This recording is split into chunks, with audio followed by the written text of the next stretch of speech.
रोशन रोही पहले ही अक्षरा सिंह, अमरपाली दुबे और नीलम गिरी जैसी बड़ी एक्ट्रेस को अपने गाने में लेके आ चुके हैं। फिर से एक बार बड़ा धमाका करने को तैयार हैं और इस बार एक्ट्रेस होने वाली हैं काजल राघवानी। गाने का पोस्टर आ चुका है। गाने का नाम है 70% शूटर और गाने के नाम से साफ साफ पता चलता है कि रोशन रोही फिर से एक बार रंगदारी सॉन्ग लेके आने के लिए तैयार हैं, जिसके लिए उनको जाना जाता है। बैक टू बैक 3 से 4 रंगदारी गाने सुपर हिट होने के बाद 70% शूटर आने वाला है। पहले अक्षरा सिंह के साथ, फिर अमरपाली दुबे, देन खेसारी लाल यादव और नीलम गिरी के साथ, और इस बार काजल राघवानी के साथ आने वाला है। एक बड़े लेवल पे इस गाने को शूट किया गया है। जैसे इन गाने के वीडियो को शूट किया गया था, उससे भी शानदार काजल राघवानी के साथ आने वाले गाने का वीडियो सॉन्ग को शूट किया गया है।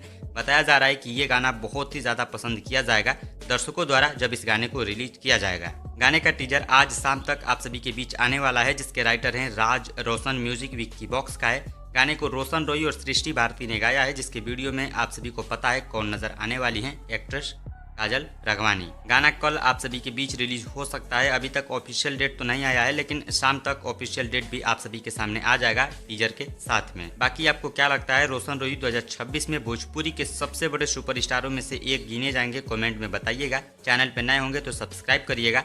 मैं मिलता हूँ आपसे अगली वीडियो में एक नए अपडेट के साथ। नमस्कार।